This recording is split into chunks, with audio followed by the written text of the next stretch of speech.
Assalamualaikum warahmatullahi wabarakatuh. Perkenalkan, nama saya Ahmad Febrianto. Saya adalah dosen Prodi Perbankan Syariah, Fakultas Agama Islam, Universitas Nurul Jadid. Video kali ini saya buat sebagai video pembelajaran syarat sertifikasi dosen. Dan pada mata kuliah kali ini saya mengampu mata kuliah manajemen pemasaran bank syariah, di mana pada mata kuliah ini telah disediakan rencana pembelajaran semester dari pertemuan pertama sampai pertemuan terakhir, di mana pertemuan pertama berisi terkait masalah kontrak pembelajaran, hingga pada pertemuan ke-6 nanti akan ada UTS, serta di pertemuan ke-16 nanti ada ujian akhir semester. Jadi mahasiswa telah mendapatkan materi di setiap kali pembelajaran, di mana setiap kali pembelajaran ada materi dan uji kompetensi mahasiswa, dan seluruh mahasiswa telah menjelaskan itu semua. Pada pembelajaran ini telah dicantumkan capaian pembelajaran dari CPL 1, 2, 3, dan 4 serta CPL 5 pada mata kuliah manajemen dan pemasaran bank syariah, serta ada juga CPMK-nya, CPMK 1, 2, dan 3, yang mana ini mendukung sub CPMK, baik sub CPMK 1, 2, 3, 4, 5, dan 6, yang mana semua sub CPMK ini sesuai dengan capaian-capaian pembelajaran yang telah dilakukan di kelas. Mungkin itu saja yang bisa saya sampaikan, dan berikut adalah video pembelajaran. Terima kasih. Assalamualaikum warahmatullahi wabarakatuh. Waalaikumsalam warahmatullahi wabarakatuh. Bismillahirrahmanirrahim. Alhamdulillah. Wala haula wala quwwata illa billah. Pertemuan hari ini kita akan membahas terkait masalah manajemen pemasaran pada mata kuliah manajemen pemasaran bank, yang nanti kita akan pelajari, yang mana pada mata kuliah ini adalah mata kuliah utama program studi sebanyak 3 SKS. Dalam hal ini nanti kita akan mempelajari sejauh mana manajemen pemasaran yang akan dilakukan oleh bank dalam memasarkan produk-produknya, baik produk tersebut secara tepat maupun secara online, di mana nanti nasabah bisa mengetahui produk-produk tersebut. Pada mata kuliah kali ini nanti kita akan mempelajari terkait pengertian lingkup pemasaran bank. Jadi sejauh mana bank itu bisa memasarkan produknya. Ada perencanaan strategis bank. Jadi perbankan, baik bank syariah, itu memiliki rencana strategis ke depannya dalam tahunan, sehingga dia bisa mencapai yang namanya sebuah target, di mana bank memiliki rencana strategis dalam 1 tahun dia harus memiliki berapa nasabah, beberapa produk yang harus dimiliki oleh nasabah. Itu sudah menjadi sebuah strategi yang dilakukan oleh bank. Yang terakhir adalah Islamic marketing mix. Apa itu marketing mix? Istilah mix ini kan campuran. Islamic marketing mix adalah pemasaran Islam atau pemasaran campuran atau bauran pemasaran yang nanti akan membahas terkait marketing mix dalam Islam. Jadi banyak hal, baik dari produk, place, dan semacamnya, nanti akan kita bahas secara terperinci. Oke, di sini mahasiswa sekalian, pada mata kuliah hari ini, pemasaran adalah sistem keseluruhan dari kegiatan usaha yang ditunjuk untuk merencanakan. Ingat ya, ada istilah merencanakan, menentukan harga, mempromosikan, dan mendistribusikan barang dan jasa yang dapat memuaskan kebutuhan. Ya, yang dapat memuaskan kebutuhan kepada pembeli yang ada maupun pembeli potensial. Jadi ini adalah definisi dari manajemen pemasaran. Ada perencanaan, ada menentukan harga, ada mempromosikan, mendistribusikan. Apa yang distribusikan? Barang dan jasa.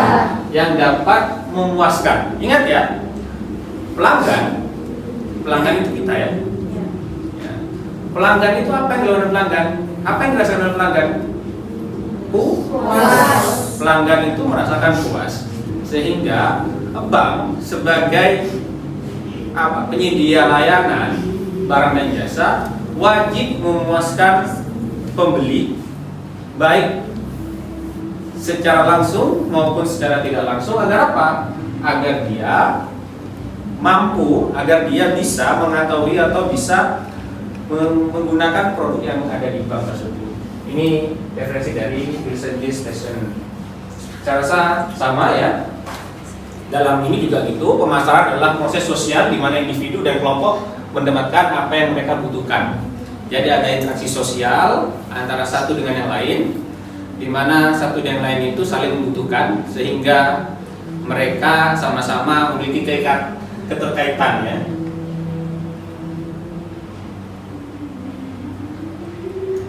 Selanjutnya di sini pemasaran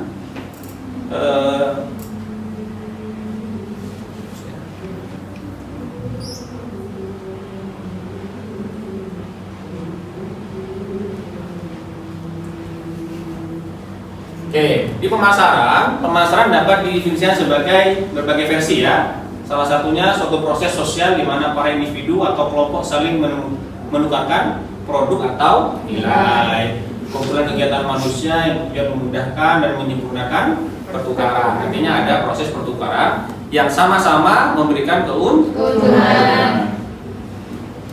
Oke, selanjutnya kita langsung, ini pengertian pemasaran bank syariah. Oke, dalam proses sosial, jadi di pemasaran bank syariah itu adalah proses sosial dan manajerial untuk merencanakan, menciptakan, mempertukarkan produk, jasa atau barang yang dibutuhkan untuk diinginkan nasabah sehingga terwujudnya kepuasan nasabah yang dalam keseluruhan prosesnya sesuai dengan akad dan prinsip muamalah dalam Islam. Paham ya? Paham ya. Jadi proses tukar menukar di mana di situ menekankan titik beratnya kepada muamalah dan dalam Islam. Makanya ada istilah akad di sana ya. Istilah ada akad di sana. Pak, yang konvensional gimana Pak? Ya, yang konvensional itu kadang-kadang prosesnya sama, tetapi ingat proses boleh sama, tetapi apa? Akadnya yang berbeda. Endingnya boleh sama, tapi prosesnya yang berbeda karena ada akad. Oke, selanjutnya di sini ada konsep pemasaran bank syariah. Yang pertama adalah mempunyai falsafah yang mantap dan bertanggung jawab. Yang kedua, berorientasi pada nasabah di satu pihak, menguntungkan perusahaan di lain pihak. Orientasinya bukan saja pada kebutuhan konsumen, akan tetapi juga pada pesaing. Jadi sama-sama baik pesaing dan yang lain sama-sama diuntungkan. Oke, ini tujuan pemasaran. Saya lanjut ya. Oke, ini marketing mixnya. Paham ya marketingnya? Proses marketing, jadi proses pemasaran. Ada istilahnya di situ, ada marketing mix. Nanti di sini kita bahas marketing mixnya. Oke, di proses marketing ada analisis situasi, ketentuan tujuan, marketing strategi taktik, implementasi dan evaluasi. Ini pada proses marketing. Jadi yang pertama di situ ada analisis situasi. Analisis situasi itu apa? Ya, memahami keadaan dengan cara observasi terlebih dahulu. Memahami keadaan dengan cara observasi terlebih dahulu. Orang mau jualan, otomatis dia observasi. Kamu kalau punya produk, kan moro-moro kalian datang ke tempat, tawarkan, tidak mungkin begitu. Kenapa Pak? Tidak mungkin. Karena kita melihat situasi terlebih dahulu. Kira-kira produk kita diterima tidak? Makanya di pertama di situ ada analisis situasi opportunities yang dilihat kesempatan. Ya. Kira-kira ada kesempatan tidak? Ada existing dan potensial tidak di daerah tersebut? Kalau di suatu daerah, contoh, bank itu punya produk yang namanya ini tabungan ya, tabungan bagi hasil lah dengan akad mudharabah. Tiba-tiba bank itu mencoba untuk menawarkan produknya di sekitar orang-orang yang ekonominya rendah. Karena akad mudharabah, otomatis mudharabah kerjasama ya, sama-sama mengeluarkan produk walaupun itu berbentuk tabungan. Sehingga apa? Dia wajib meminta bagi hasil. Tetapi karena potensi masyarakatnya rendah, potensi masyarakatnya miskin, sehingga masyarakatnya tidak mampu untuk ambil itu. Jadi apa? Jangan dipaksakan. Yang jadi apa? Jangan dipaksakan. Jadi perlunya analisis situasi ini adalah kita melihat potensi-potensi apa yang ada di sekitar di sana. Kira-kira produk kita masuk atau tidak? Ada masalah juga ya di opportunities, juga dilihat kesempatannya dan problemnya, kira-kira produk kita memberikan solusi tidak? Contoh, bank punya produk pertanian. Kalau dipasarkan di kota itu jadi masalah. Tapi kalau dipasarkan di desa jadi sebuah solusi, jadi bersolusi. Jadi di situ bank itu hadir sebagai ya penyelesaian solusi yang ada di sana. Bukan hanya bank, baik kita sebagai pelaku usaha harus begitu juga. Melihat produk itu yang kita pasarkan harus menjadi solusi, bukan malah menjadi beban. Oke, selanjutnya adalah tentukan tujuan.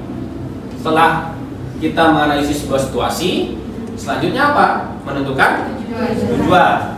Tujuan secara spesifik, realistis dan konsisten. Ya, spesifik. Jadi tujuannya harus spesifik. Kan tidak mungkin kita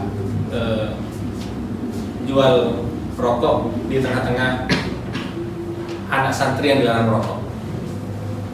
Tidak mungkin. Atau kita menjual kerudung di pondok putra. Tidak mungkin begitu ya. Baik juga yang putri, masa mau jual peci di pondok putri? Nah, nanti dikasihkan ke siapa lagi? Oke, secara tentukan tujuan secara spesifik. Di mana? Jadi dalam pemasaran itu kita mengenal istilahnya apa? Mengenal segmentasi pasar. Kira-kira pada kita cocoknya ke siapa? Secara spesifik harus ditentukan. Realistis? Paham realistis ya? Apa realistis? Ya, sesuai dengan fakta, sesuai dengan realita, tidak mengada-ngada, ya, bukan hanya apa omongan belaka, tapi memang fakta, realistis. Jadi tidak terlalu banyak apa angan-angan. Kalau saya punya bisnis nanti begini, jangan. Tapi harus realistis. Dan realistis harus dibangun dengan konsep kesadaran. Ya, ingat ya. Realistis harus dibangun dengan konsep kesadaran. Nah, kalau tidak sadar, ya yang ada apa? Angan-angan. Ya. Begitu ya. Jangan terlalu banyak angan-angan. Ya, kita hidup realistis. Cari jodoh juga gitu ya, realistis ya. Jangan terlalu banyak angan-angan. Karena kalau angan-angan kemana-mana nanti. Oke, konsisten. Apa konsisten? Istiqomah. Istiqomah. Kita harus punya integritas, ya, konsisten. selalu mencoba, selalu berusaha, istiqomah, itu konsisten. Tapi ingat, sebelum konsisten kita harus selesaikan ini dulu, spesifik dan realistis. Jangan konsisten dulu dibangun tanpa ada konsep spesifik dan realistis. Kadang-kadang orang, wah saya konsisten, sudah tahu ini pondok putri, tapi masih jual peci. Wah kita konsisten. Ya, itu kan artinya tidak realistis dan tidak spesifik. Ya ingat ya, konsisten dibangun setelah spesifik dan realistis. Kalau dalam dunia perbankan, orang berpikir begini, mau menjual produk syariah, ya, mau menjual produk syariah di tengah-tengah orang yang tidak paham syariah. Jadi apa kita perlu lakukan? Jangan konsisten terlebih dahulu, jadi tetap jangan dulu, tapi bikin mereka secara spesifik paham terhadap konsep syariahnya, dan secara realistis mereka perlu dikasih pemahaman. Begini loh Bapak konsep ekonomi syariah, begini loh kalau akad tabungan, begini loh kalau akad bagi hasil, jual beli begini, sehingga mereka bisa paham. Setelah itu kita konsisten dalam memasarkan produk di suatu daerah. Oke, paham ya? Ada pertanyaan di sini? Belum ada ya. Oke, selanjutnya kita ke marketing strategi atau taktik.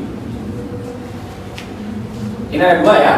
Ada target marketing, ada marketing mix. Oke, target marketing adalah yang diprioritaskan. Jadi siapa? Di perbankan, di BSI itu kalau pembiayaan 500 juta sampai MM-an itu sampai 1M, 2M, mereka sudah tentukan segmentasinya siapa, targetnya siapa. Karena sebenarnya dalam perbankan itu, di khususnya perbankan syariah, itu dilarang meminta jaminan. Tidak boleh. Ya, tidak boleh ada jaminan. Tetapi semua perbankan syariah, kenapa ada jaminan, Pak? Kenapa? Karena mereka tidak percaya kepada nasabahnya, sehingga ada jaminan. Itu sebagai bentuk apa? Bentuk kehati-hatian. Boleh Pak dalam Islam? Boleh. Bentuk kehati-hatian? Boleh. Ya. Karena kita tidak tahu hari ini kita boleh suci, besok bisa najis kan begitu kan? Ya. Boleh hari ini punya wudu, bentar lagi sudah batal. Jadi sifat manusia itu tidak. Kenapa? Karena sifat manusia itu berubah. Ya, sekarang A besok B dan seterusnya. Itu sifat manusia. Kondisi berpengaruh. Oke, target market yang prioritas ini harus ditentukan. Biasanya kalau 500 ya 1 juta sampai 1M itu siapa? Terus dari 10 juta sampai 100 juta itu siapa? Nah, biasanya ini yang paling banyak segmentasi menengah ke bawah, rata-rata 10 juta sampai 100 juta. Itu biasanya ya pedagang-pedagang UMKM. Kalau yang seperti ini nih biasanya sudah segmentasinya besar. Contohnya seperti pemilik tambak gitu ya, yang membutuhkan dana miliaran. Kalau yang ini hanya biasanya UMKM lah, 10 sampai 100 juta. Pedagang kecil menengah yang punya usaha kecil di pinggir jalan, itu kan butuh dana sedikit kan. Nah, dan itu saya rasa perbankan sudah punya target prioritasnya ke mereka sudah punya target prioritasnya. Kalau dalam menghadapi yang nasabah dengan segmentasi 10 sampai 100 juta itu bagaimana dia menghadapinya agar mereka mau diajak kerja sama. Saya rasa mereka sudah paham. Oke. Selanjutnya ada marketing mix. Marketing dan pemasaran, mix ini campuran. ya gabungan atau campuran. Apa Pak yang dicampur Pak? Banyak hal. Ya, banyak hal strateginya. Nanti ini bisa dipakai ke dalam apa? Ke dalam tugas akhir. Jadi kalian yang tugas akhirnya itu terkait masalah pemasaran, saya sarankan menggunakan konsep marketing mix. Karena tidak mungkin konsep strategi pemasaran itu tunggal. Perlu banyak pembantu-pembantu yang lain, konsep-konsep yang lain yang related dengan pemasaran, sehingga dinamakan marketing mix. Di pertama, marketing mix yang banyak dikenali, ini banyak ya. Kotler itu dari tahun 500-an, tahun 1900-an itu sudah berbicara masalah marketing mix. Saya rasa teori-teori terkini, teori-teori yang hari ini ada itu sudah banyak membahas masalah marketing mix. Apalagi marketing mix dalam Islam. Banyak ya. Nanti dicari teori terkait marketing mix. Ke yang pertama ada produk. Ya. Ada produk, ada price, ada place, ada produk apa? Barangnya. Barangnya ya. Jadi strategi pertama dalam strategi mix itu adalah produk, barangnya. Jadi barangnya seperti apa? Kalau kalian jualan, ya saya artikan UMKM lah. Kalau UMKM jual kopi, coba bedakan kopi hitam yang dijual ibu-ibu di pasar itu dengan kopi hitam yang kalian minum di kafe. Rasanya sama Pak? Beda. Sama? Beda. Apa bedanya? Sama-sama kopi hitam, tetapi disajikannya berbeda sehingga rasanya berbeda. Kadang sama, tapi cara penyajiannya berbeda. Dan itu strategi dalam pemasaran produk. Ingat ya? Oke, kita punya ada produk kerudung lah. Kainnya sama tapi harganya beda. Kenapa Pak? Kenapa kadang-kadang? Kualitasnya sama tapi harganya beda. Branding produknya beda ya? Ya, brandingnya beda. Apalagi yang branding artis-artis sehingga itu beda. Semakin tinggi permintaan, semakin mahal ya. Semakin banyak permintaan, sedangkan barang stoknya sedikit, mahal. Semakin tidak ada permintaan, stok barang di gudang banyak, murah. Dan itu yang perlu dipikirkan. Stabilitas barang, produk harus dijaga.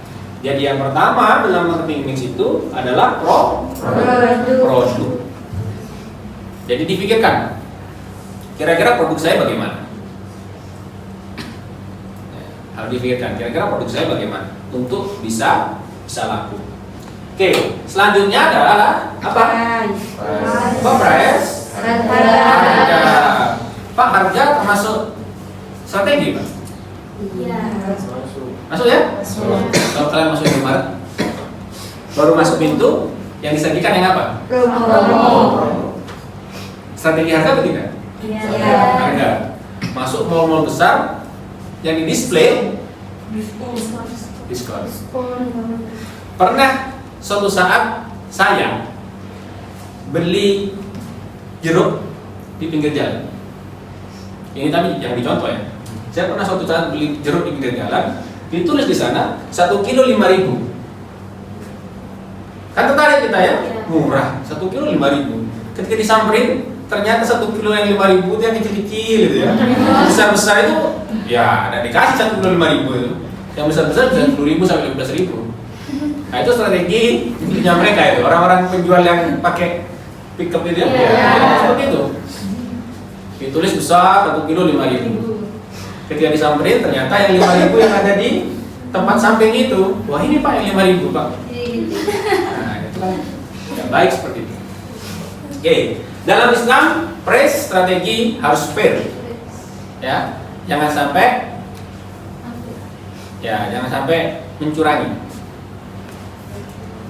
mencurangi, jadi harus, ya, mereka harus tahu sama-sama bahwasanya harga berpengaruh dalam strategi. Orang jual barang, ada diskon, ada hadiah, itu sebuah strategi dalam pemasaran di bidang harga. Kadang-kadang kita beli sesuatu banyak hadiah itu sebuah strategi. Di bank pun begitu. Hari ini jual emas, ya, jual emas berubah-ubah harganya. Di BSI itu ada emas, ya, ada tabungan emas, itu berubah-ubah. Saya rasa itu juga strategi harga. Pak, kalau beli sekarang harganya 1 gramnya berapa sekarang? 1.900.000. Kalau besok bisa 2 juta. Itu kan berubah-ubah harganya. Itu adalah strategi yang dilakukan oleh bank. Bank agar produk ini banyak diminati, otomatis dia, ya, yang penting laku lah. Dia mengurangi budgetnya, mengurangi apa? Modalnya, agar strategi pemasaran khususnya pada price tidak terlalu bersaing dengan yang lain. Dan lagi, kadang-kadang di strategi price ini budget produksi itu diturunkan. Budget produksi biasanya diturunkan. Untuk apa? Untuk merendahkan harga juga. Jadi kadang-kadang mereka budget produksinya turun agar harga bisa bersaing di lapangan. Kalau budget produksinya tinggi, otomatis harga juga tinggi. Ketika tinggi, mereka tidak tahu siapa segmentasi pasarnya. Kalau segmentasi pasarnya menengah ke bawah, jangan menentukan budget terlalu tinggi. Budget modalnya jangan tinggi, harus sesuai dengan kondisi siapa yang akan beli barang kita. Oke, selanjutnya ada apa nih? Ada tempat, ya? Oke. Paham tempat kan? Tempatnya harus strategis. Jangan di tempat yang sempit dan tidak kelihatan. Ya, jangan yang begitu. Ya, nggak ada kan? Kalian tahu kan? Pasar-pasar, perbankan dan semacamnya pasti tempatnya strategis. Sekarang di Indonesia, tempat strategis itu biasanya tempat yang luas, terbuka, ada parkirannya. Ya. Tahu Indomaret? Tahu. Alfamart? Tahu. Basmala? Tahu. Mereka tiga-tiganya hari ini berkompetisi. Di Python, di mana ada Basmala, ada Indomaret, ada Alfamart. mereka hari ini berkompetisi. Mereka sudah melihat, wah, tempatnya strategis. Tempatnya strategis. Parkirannya luas. Agar apa? Orang gampang datang kan? Kalau parkiran kecil, malas orang mau datang. Karena orang itu datang bukan hanya untuk beli barang, tapi untuk istirahat. Datang ke sana. Jadi bersaing mereka dalam menentukan tempat. Oke, saya rasa paham kalian kan, ya, terkait tempat, ya? Paham. Ini mas-mas ini kan sering ngopi, otomatis tempatnya strategis, ya? Ya, strategis. Kalau tidak strategis, males kita kan? Ya. Selanjutnya ada promotion itu biasanya dilakukan oleh siapa? Kalau dalam dunia kerja, dalam bank, perusahaan dilakukan oleh sales, ya. Sales itu jadi ujung tombak dari perusahaan. Ya, rata-rata perusahaan-perusahaan besar itu ownernya itu berangkat dari bagian promotion. Ya. Kalau dia sudah pernah di bagian promosi di sales, ketika jadi pimpinan, wah itu biasanya pinter. Makanya di perbankan itu kalau direkturnya berangkat dari back office, jadi bagian sales itu, nah itu saya jamin direkturnya pinter itu dalam mencari peluang. Tapi kalau direkturnya berangkat dari teller, wah itu sulit juga. Kenapa? Karena dia tidak punya basic untuk basic melihat potensi dan peluang. Dan rata-rata perbankan direktur itu berangkat dari back office yang ada di belakang itu. Yang mereka kerjaannya apa? Kerjaannya promosi, ya seperti dosen kita, Pak Hol itu ya. Nah, seperti Pak Hol itu. Dia datang ke rumah-rumah, ini loh produk kita, ayo monggo. Nah, kita lambat tahun kita kan bisa menganalisis ya, situasi kita paham, siapa yang kita hadapi. Kalau kita berhadapan dengan orang kaya, nah tidak mungkin kita datang ke sana pakai baju yang tidak baik. Kita datang itu bawa mobil, agar apa? Agar meyakinkan siapa yang akan kita hadapi. Semua kita lakukan agar apa? Agar meyakinkan bahwasanya kita serius dalam memasarkan produk kita. Kalau kita tidak serius, kita datang ke orang sudah tidak mandi, ya, sudah cantik, nah itu kan orang. Walaupun barang kita serius, tapi cara kita memasarkan tidak serius, orang nggak mau. Jadi memasarkan produk itu barangnya serius, yang memasarkan juga harus serius. Serius dalam bidang apa? Dalam penampilan. Makanya sales itu kan penampilannya bagus-bagus. Cara menyampaikan produk. Nah itu bagus mereka dalam menyampaikan. Kenapa Pak? Ya harus serius lah.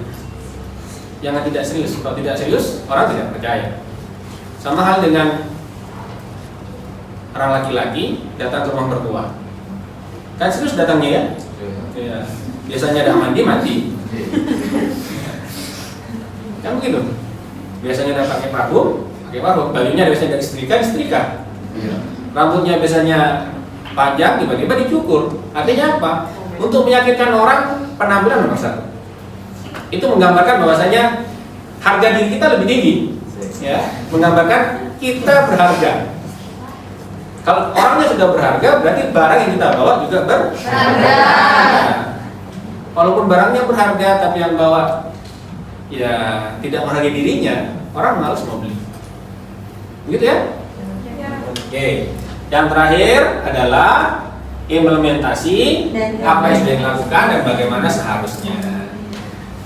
Implementasi dan evaluasi ini didapat dari apa Pak? Didapat dari proses marketing tadi. Jadi perusahaan akan mengevaluasi sejauh mana produknya akan diterima oleh masyarakat. Ketika produknya diterima jauh oleh masyarakat, dia sudah mencapai yang namanya target. Di dunia perbankan, contohnya kalau jual beli tabungan emas di Probolinggo itu banyak, otomatis dia akan menambah produknya atau menambah slot untuk produknya jadi sekian. Kenapa? Karena minat dari orang Probolinggo tinggi. Contohnya di Python lah. Di Python nasabah tabungan emas sebanyak 10.000 orang. Otomatis dia gencar kan? Datangi terus. Dan biasanya mereka akan memelihara. Memelihara apa Pak? Memelihara hubungan antara apa? Antar nasabah dan pihak perbankan. Agar apa? Agar terjadi yang namanya relationship, hubungan. Begitu dalam pemasarannya, hubungan harus dijaga. Hubungan harus dijaga. Ingat, ketika hubungan dijaga, uang nomor 2. Nomor 1 apa? Hubungan. Ya. Ingat ya, uang nomor 2. Kadang-kadang, Pak, kok barang kita begini Pak? Oh iya, besok saya ganti. Walaupun kita rugi, tapi ingat, kita tidak kehilangan nasabah. Pak, buku tabungan saya robek. Oke, besok saya ganti. Ya. Walaupun kita keluar uang, tapi kita tidak kehilangan nasabah. Ketika kita tidak kehilangan nasabah, secara tidak langsung pendapatan kita apa? Bertambah ya. Ya. Mungkin itu saja ya yang bisa saya sampaikan. Ada pertanyaan? Monggo. Ada yang didiskusikan? Ya. Ada? Paham ya? Paham.